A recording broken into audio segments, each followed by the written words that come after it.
The first thing she noticed was the silence. It was a physical presence, a weight pressing against her eardrums after the violent, screeching cacophony of the crash. Alara unstrapped herself. From the pilot's chair, her hands trembling as she ran a diagnostic on the dead console. Nothing. The energy pulse had fried everything, leaving her stranded on a world her charts designated as Xylos 7, a place noted for one primary characteristic: absolute biosilence. She pushed open the cracked canopy of her survey shuttle, the air hitting her face with a cool, fragrant breeze. It smelled of damp earth and something sweet, like blooming night flowers. She climbed out, her boots sinking into a carpet of deep violet moss that stretched towards a forest of towering, crystalline trees. Their branches, like spun glass, clinked together in the wind, creating a sound like 1,000 tiny wind chimes. It was beautiful and utterly terrifying in its emptiness. No bird calls, no insect buzz, nothing but the chimes and the sigh of the wind through silver-leaved grasses. Her training took over. She had maybe 3 days of rations, a functional water reclaimer, and a sidearm she prayed she wouldn't need. According to the brief survey logs, there was nothing here to need it against. The planet was a terraforming candidate abandoned centuries ago. Its file stamped with one word, inert. As the twin suns began to dip below the crystalline horizon, painting the sky in shades of lavender and rose, the temperature plummeted. Alara was assembling a makeshift shelter from a heat-reflective tarp when a sound that was not natural made her freeze. It was the crunch of a boot on gravel. She spun around, hand flying to her weapon. A man stood at the edge of the tree line, silhouetted against the dying light. He was tall, dressed in worn, practical clothing patched in several places, and he held no weapon. His face was in shadow, but she could feel his gaze on her. "You shouldn't be here." His voice was low, rough from disuse, but clear. It was the first human voice she'd heard in weeks, and it sent an unexpected shiver down her spine. "My shuttle," she started, her own voice sounding small in the vast quiet. "I had a failure, an energy pulse." He took a step forward, and the light from the smaller sun caught his face. He was younger than she expected, perhaps in his late 30s, with dark hair that was too long and eyes the color of the twilight sky, a deep, stormy gray. They held a profound weariness, and something else, a weariness that felt deeply personal. "I know," he said simply. "It happens to any ship that gets too close.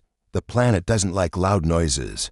He gestured vaguely towards the range of jagged, obsidian mountains in the distance. "My place is closer than yours, and warmer." It wasn't an enthusiastic invitation. It was a statement of fact, offered with the reluctant duty of a man who knew leaving her out here was tantamount to a death sentence. He didn't offer his name. After a long moment of hesitation, where she weighed the danger of the unknown man against the certain danger of the freezing night, Alara nodded. "I'm Alara, a xenobotanist." He just nodded in return and turned, expecting her to follow. He moved with a quiet grace through the forest, his steps making almost no sound on the crystalline floor. He was a man who had learned to move without disturbing the silence. They walked for 20 minutes before the structure came into view. It was a prefab terraformer's station, its metal walls streaked with rust and overgrown with creeping vines that glowed with a soft, bioluminescent light. It was nestled into the side of a hill, almost like the land was reclaiming it. He keyed a code into a weathered panel, and a heavy door slid open with a groan that sounded blasphemous in the quiet. Inside, it was a paradox. The main room was cluttered, but clean. Tools and bits of machinery were organized on benches, and in one corner, a hydroponic garden flourished, filled with edible greens and herbs. The air smelled of soil, oil, and something cooking. It was a home, she realized with a start. Not just a station, but a home he had made for himself. "You live here alone?" she asked, shrugging off her pack. "Yes," he said, stirring a pot over a heating coil. He still hadn't given his name. "Have for a long time." "What do you do here?" He paused, looking out a small viewport at the darkening, silent forest. "I listen," he said, and then he fell quiet again, serving a simple stew into 2 bowls. The conversation, it seemed, was over. As she ate, Alara watched him. He was a closed book, his emotions guarded behind those stormy eyes. He was handsome, in a wild, untamed way, but his solitude felt like a wall around him. She was an intrusion, a splash of color on his monochrome world, and she had no idea if he found the interruption annoying, or if a small part of him, buried deep, was perhaps a little bit curious about the woman who had fallen from the noisy sky into his silent one. The days settled into a strange, quiet rhythm. Alara learned his name was Kellen. He offered it the next morning with the same reluctance one might offer a credit chip, a necessary token for a transaction already in motion. The station, she quickly discovered, was a patchwork masterpiece of salvage and stubbornness. Systems that should have failed centuries ago hummed with a fragile life. All thanks to his meticulous care. Her shuttle was a lost cause. The core drive was fused into a single, inert lump of metal. Her goal shifted from repair to communication. If she could get a distress beacon active, even a weak one, someone might eventually triangulate her position. It was a hope measured in months, perhaps years. But it was all she had, the pulse. She said one afternoon, her head buried in the access panel of the station's long-range comms. "Ray, it's cyclical, isn't it? It targets high-energy systems." Kellen was nearby, carefully resoldering a connection on a secondary power relay. He didn't look up, but his shoulders tightened almost imperceptibly. "Yes, and you knew it was going to happen. This time." He paused. "I felt it. The air gets heavy. The crystals chime a half-tone higher." It was the most he'd said about it. Alara pulled back from the panel, wiping grease from her forehead. "You feel it. It's not something you measure with instruments." He finally glanced at her, his stormy eyes unreadable. "The instruments here are unreliable. You learn to use other senses." He returned to his work, effectively ending the line of questioning. Their work was a dance of complementary skills. Alara understood the theory, the schematics, the physics of the systems. Kellen understood the soul of the machine, the quirks of this specific station on this specific world. He knew which wire, brittle with age, needed a gentler touch, which circuit board preferred a tap from a specific tool to come back online. He spoke to the station not with words, but with his hands, and it, in turn, responded to him. In the evenings, the silence between them would soften. He would tend to his hydroponics, and she would study the samples she'd collected, the bizarre, photosynthesizing mosses and the crystal trees that seemed to be both mineral and plant. One night, as a soft rain of liquid ammonia began to fall, tracing shimmering paths down the viewport, he did something unexpected. He walked to a corner and picked up a stringed instrument she hadn't noticed, carved from a pale, resonant wood. He sat by the window and began to play. The melody was unlike anything she'd ever heard. It was the sound of the wind through the glass trees, the sigh of the violet moss, the lonely echo of the canyons. It was the planet's silence given voice. He played with his eyes closed, his brow furrowed in concentration, and for the first time, the guarded mask he wore slipped away, revealing a profound and aching loneliness. Alara didn't speak. She simply listened, watching the rain and the man, and felt a knot of her own loneliness loosen in her chest. She was stranded, but she was not alone, and the man sharing his silence with her was becoming less of a stranger. When the last note faded, the only sound was the gentle ping of the ammonia rain. "That was beautiful," she whispered, afraid to break the spell. He looked down at the instrument, his fingers resting on the strings. "It passes the time." "It's more than that," she dared. "It's how you talk to this place, isn't it?" His gaze met hers, and for a fleeting second, she saw a flicker of surprise, of being truly seen. Then the shutters came down again. "The comms array you're working on," he said, changing the subject with a bluntness that was almost physical. "The primary coupling is cracked. I have a spare we can fit tomorrow." The moment was over, but something had shifted. The next day, as they worked side by side installing the heavy coupling, their hands brushed. It was a simple, practical accident, but a jolt, warm and entirely human, passed between them. Alara pulled her hand back as if shocked. Kellen froze, his eyes wide for a fraction of a second before he turned back to the wrench in his hand, a faint flush creeping up his neck. He didn't apologize, he didn't mention it, but the air in the cramped maintenance shaft grew thick and charged. filled with everything they weren't saying. The professional distance between them had developed a hairline crack, and through it, a fragile, tentative curiosity began to bloom. She was no longer just an intrusion.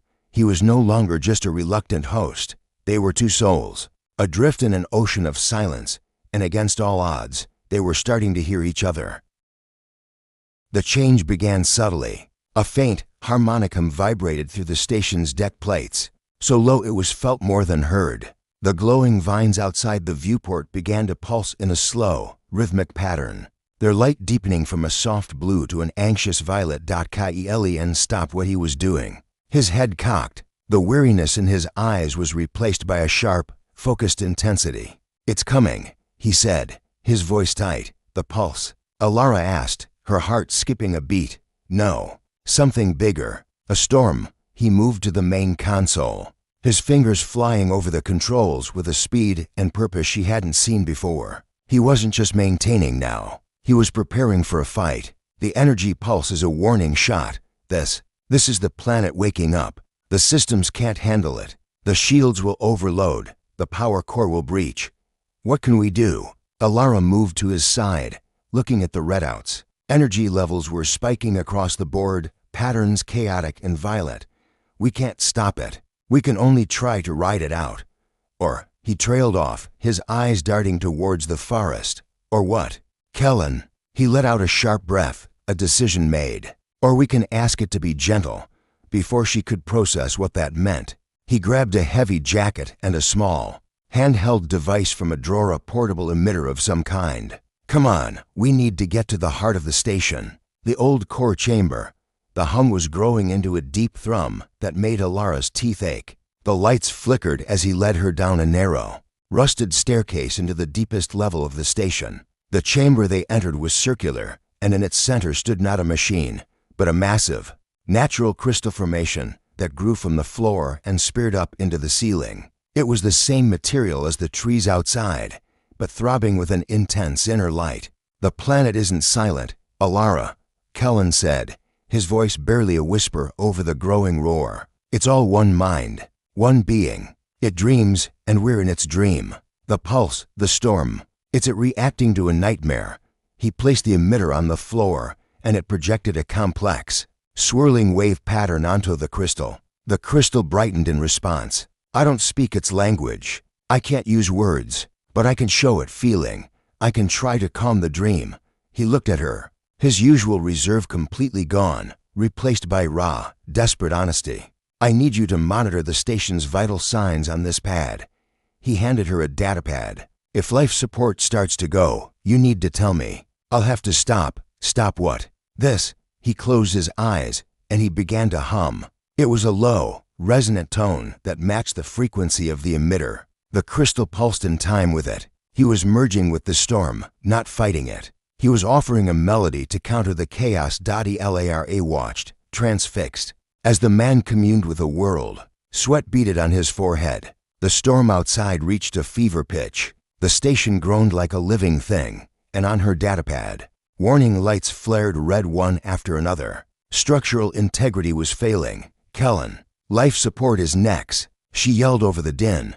He didn't open his eyes, but his humming shifted, becoming softer, more pleading. The melody from the first night wove its way into the sound, a thread of beauty and peace in the midst of the fury. He was pouring his own loneliness, his quiet love for this world, into the crystal. He was sharing his soul with the planet. And the planet listened. The violent shuddering lessened. The roaring hum dialed back down to a manageable thrum. The warning lights on her pad flickered from red to a stable yellow. The light within the crystal softened to a gentle, soothing glow.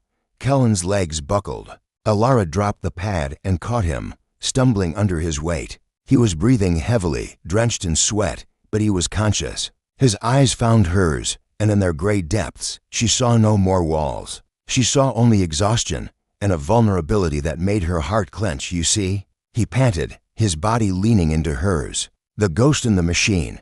She held him there, on the floor of the crystal chamber. As the storm receded, she wasn't just holding a man. She was holding the key to understanding this entire world. And in that moment, the last of her professional detachment melted away, replaced by a fierce, protective wonder for the man who could quiet a storm with a song. In the calm that followed, everything was different. The air between them was clear, charged not with tension, but with a profound, unspoken understanding. She had seen the core of him, and he had let her. He didn't retreat back behind his walls. Instead, a quiet companionship settled over them, as natural as the light from the twin suns. He showed her how to truly listen. They walked through the forests, and he would point out not with words, but with a gesture, how the crystal chimes would quicken when the entity the phantom was near, how the bioluminescent vines would brighten along a path that had recently traveled. It was a consciousness of light and sound,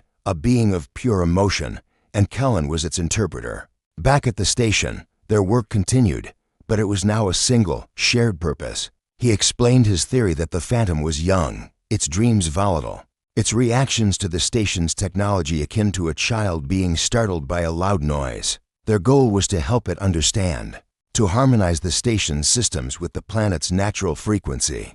Alara used her technical knowledge to recalibrate the power grid, damping the harsh frequencies that seemed to agitate the phantom.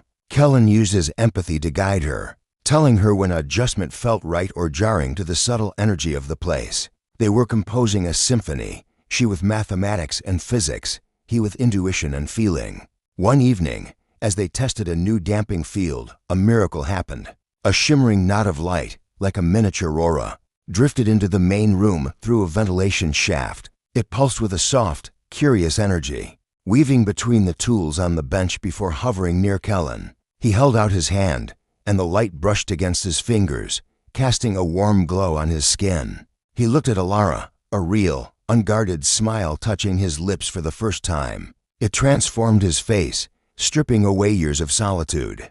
Her breath caught in her throat. "It's not afraid anymore," he said softly. The knot of light drifted towards her. She held her breath, half afraid, half enchanted. It circled her once, and she felt a sensation not of touch, but of a gentle, cool warmth pass through her, accompanied by a fleeting impression of curiosity and acceptance. Then it dissolved back into the air. The room felt emptier without it, but also more full than ever. Later, they sat together on the floor, leaning against a warm console, sharing a meal of hydroponic greens. The silence was comfortable now, a shared space. "How long have you been at bridge?" Alara asked gently. "A long time," he said, staring into the middle distance. "I was part of the last survey team. They left, called the planet a dead end. I stayed. I heard the music when no one else did. I suppose I was as lonely as it was." He looked at her. "Until you fell out of the sky." His words hung in the air, simple and devastating. The space between them diminished without either of them moving. The air grew thick with everything that had been building since the storm, the shared danger, the unveiled secrets, the moments of touch, the profound connection forged in silence and song. Elara reached out, her fingers covering his where they rested on the deck plating. His hand turned, his fingers lacing through hers. His grip was strong, calloused, and sure.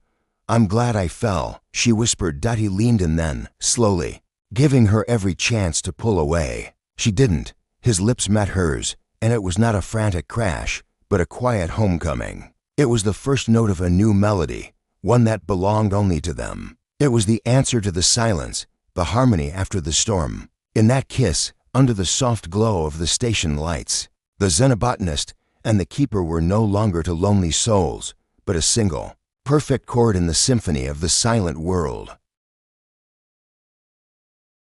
Weeks turned into a month, then two. The seasons on Xylos 7 shifted, the ammonia rains giving way to a gentle snow of crystalline spores that glittered in the air. The station was now a true home, its halls filled not with silence, but with the soft sounds of a shared life.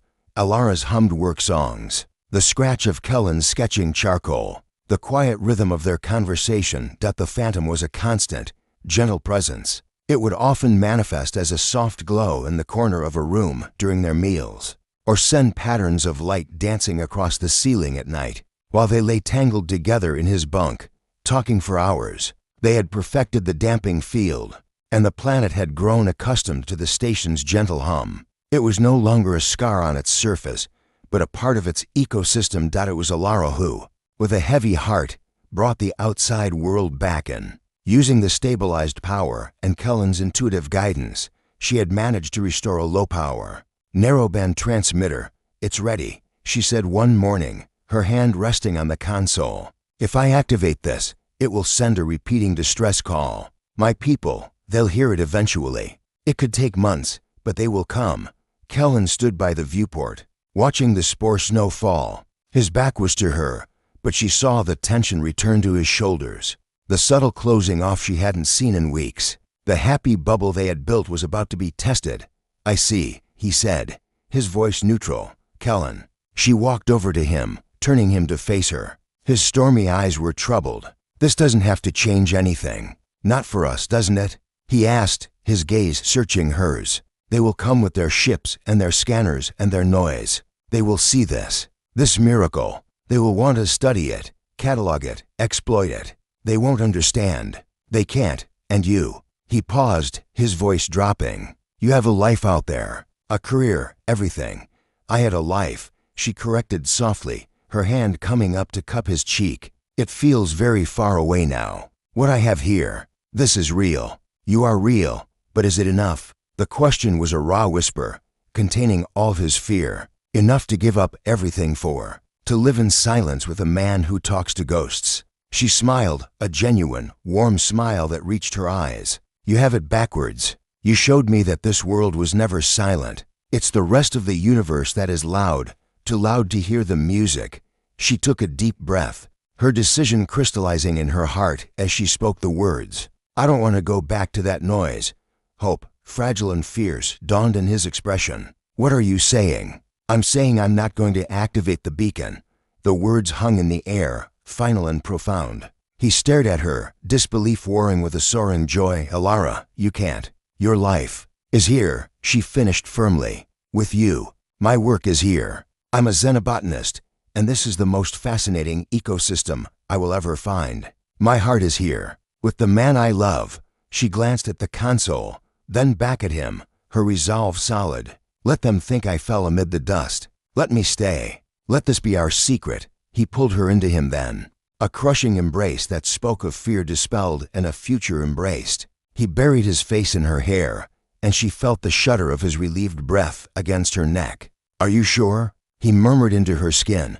"I have never been more sure of anything," she whispered back. "This is my choice." They decommissioned the transmitter together, not with sadness, but with a sense of ceremony. It was a declaration of independence, a vow made not just to each other, but to the world they now shared. That night, as they stood outside in the gentle spore snow, the phantom emerged in all its glory. It wasn't a knot of light, but a vast, shimmering tapestry that woven through the crystalline trees, responding to their joined presence. It felt like a blessing. Elara leaned her head against Kellen's shoulder, his arm a warm, strong weight around her. She had arrived in a crash of metal and fear, a stranger in the dust. Now, she was home. She wasn't just a resident of the silent world.